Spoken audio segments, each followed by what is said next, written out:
আল্লাহর আরশ পর্যন্ত খুশি হয়ে যায়। সুবহানাল্লাহ, আল্লাহর আরশ পর্যন্ত খুশি হয়ে যায়।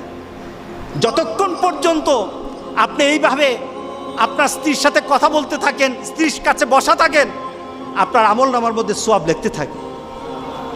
রাসূল পাক সাল্লাল্লাহু আলাইহি সাল্লাম এই কথা বলার পর এক সাহাবী বললেন, ইয়া রাসূলুল্লাহ, স্ত্রীর সাথে একসাথে শুবো, একসাথে ঘুমাবো, একসাথে খাবো, একসাথে তাকে আদর করব, এটা কি সওয়াবের কাজ হতে পারে? রাসূল পাক সাল্লাল্লাহু আলাইহি সাল্লাম বললেন, আচ্ছা তোমার স্ত্রীকে না নিয়ে তুমি যদি আরেকজন স্ত্রীর কাছে বসে থাকো, আছে কি না? আছে কি না? মজাই লাগে, উনিও খাইবেন, রেডি থাকেন। তুমি অন্য কোনো স্ত্রীর পাশে বসে বসে ফিস ফিস ফিস ফিস করলা, মজাই লাগবে, তবে মনে রেখে দিও তোমার আমলনামার মধ্যে জেনার গুনাহ লেখা হবে। তুমি যতক্ষণ তোমার স্ত্রীর কাছে বসা থাকবে, জান্নাতের দরজাগুলি তোমার জন্য খোলা আরম্ভ হয়ে যাবে। আর যতক্ষণ পর্যন্ত পরস্ত্রীর সাথে বসা থাকবে, ততক্ষণ পর্যন্ত তোমার আমলনামার মধ্যে গুনাহ লেখা হবে কিনা।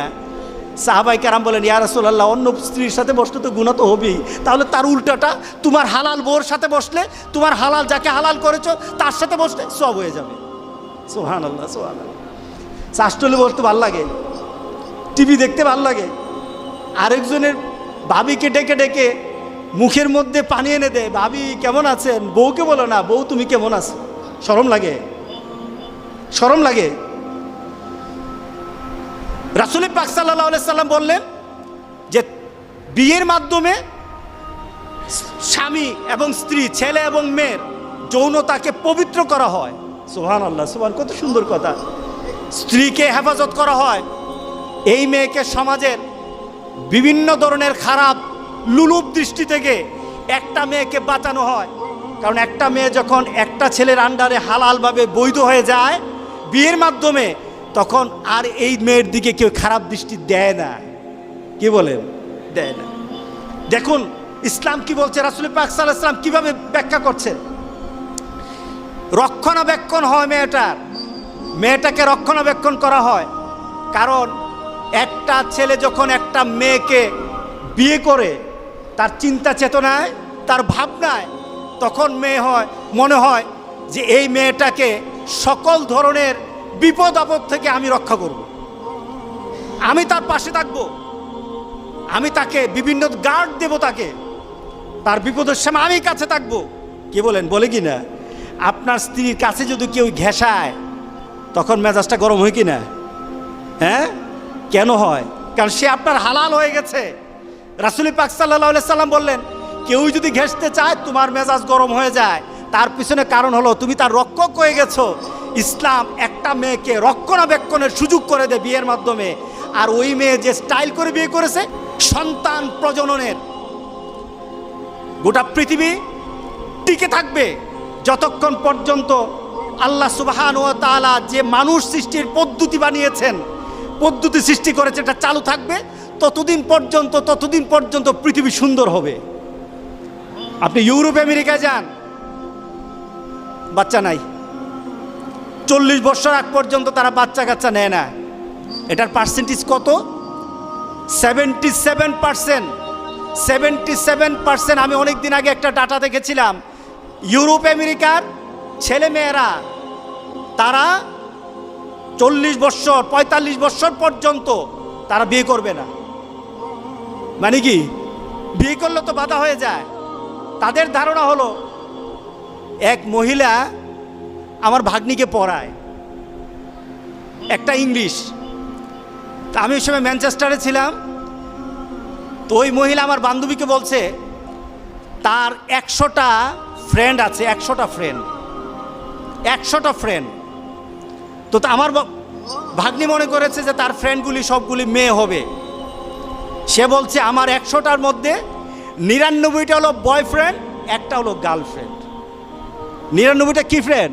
বয়ফ্রেন্ড, আর একটা হলো গার্লফ্রেন্ড।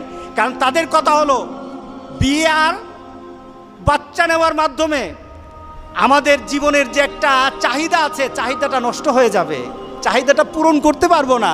সুতরাং 100 ফ্রেন্ড কোন দিন কার কাছে যাবে এটাও তার তালিকা নাই। এটা হলো পশু থেকে আরো খারাপ। কি বলেন? ঠিক আছে কিনা বলেন? পশু থেকে আরো খারাপ। কিন্তু ইসলাম বলে কি? ইসলাম বলে যে তোমাদের একটা নির্দিষ্ট সময়সীমা, আমাদের সমাজে যেটা আছে 18 বছর, এটাও তো রাষ্ট্রীয় হতে পারে, কিন্তু ইসলাম কিন্তু বলে দিয়েছে যখনই কোনো ছেলে আর মেয়ের মাঝে অবাধে যৌনাচার এবং হারাম পথে চলে যাওয়ার কোনো ধরনের সিমটম তার মধ্যে দেখা যাবে, তখনই তাকে বিয়ে করে দাও, তখনই বাবার কর্তব্য তাকে বিয়ে দিয়ে দাও। এটা আমার ইসলাম বলেছে, এটা আমার আল্লাহ বলেছেন, এটা আমার রাসূলের বলা। সুতরাং যতক্ষণ পর্যন্ত এই পদ্ধতি চালু না হবে, জেনা ব্যভিচার কমবে না, বাড়তেই থাকবে, বাড়তেই থাকবে, লিভ টুগেদার বাড়তে থাকবে। রাসূল পাক সাল্লাল্লাহু আলাইহি সাল্লাম থেকে যে আমাদের বিয়ের মাধ্যমে কি হয়, আমাদের প্রজন্ম সৃষ্টি হয়। আমাদের সমাজে প্রজন্মের এই সমাজও আছে, ওই সমাজও আছে। মুসলমানরাও বলে যদি বিয়ের মাধ্যমে সন্তান জন্ম নেয়, এই সন্তানগুলি হলো আখিরাতের পুঁজি। কোথাকার পুঁজি? আখিরাতের পুঁজি। একটা সঠিক পদ্ধতিতে সন্তানকে যখন বড় করা হয়, এগুলি হয় যে আখিরাতের পুঁজি। আর বিয়ে ছাড়া যে সন্তানগুলি হয়, আমাদের সমাজে সন্তানগুলির একটা নাম দিয়েছে, নামটা কি? হারামজাদা।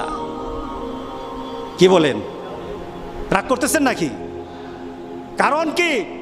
একটাই শুধু নীতি, শুধু বিয়ের পদ্ধতি নাই, একটা হয়ে গেছে জান্নাতের আশা। আর একটা পদ্ধতি না থাকার কারণে সে সমাজের মধ্যে নিকৃষ্ট একটা পর্যায়ে চলে গেছে। এই নীতির মধ্যে যারা আঘাত করবে, আল্লাহর কসম, আল্লাহ দুনিয়া তো তাকে দেখাবেন, আখেরাত তো তাকে ছাড়বেন না। কি বলেন? ঠিক আছে কিনা বলেন?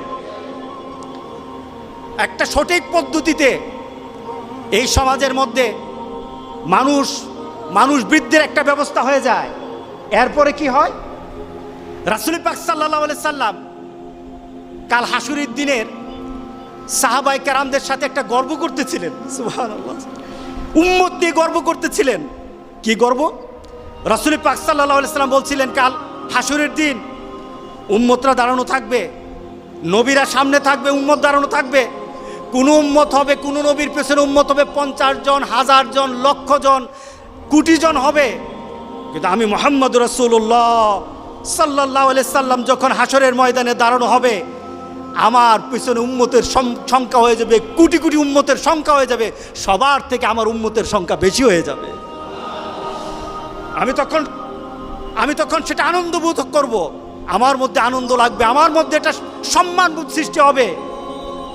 বিয়ের মাধ্যমে রাসূল পাক সাল্লাল্লাহু আলাইহি সাল্লামকে ওই আখিরাতের ময়দানে, হাসরের ময়দানে যারা বিয়ে করে হালালভাবে সন্তান জন্ম দেয়, তারা রাসূলের সম্মান বৃদ্ধির জন্য তারা ব্যবস্থা করে। জোরে বলেন সুবহানাল্লাহ। হ্যাঁ বন্ধুরা, আজকের ভিডিও কিন্তু এই পর্যন্ত। এরপরে কিন্তু আবার আমরা নতুন কোনো একটা ভিডিও নিয়ে উপস্থিত হবো। তাই বন্ধুরা, আমার এই চ্যানেলটাকে যারা সাবস্ক্রাইব করুন, তারা কিন্তু প্লিজ দয়া করে সাবস্ক্রাইব করে নিও।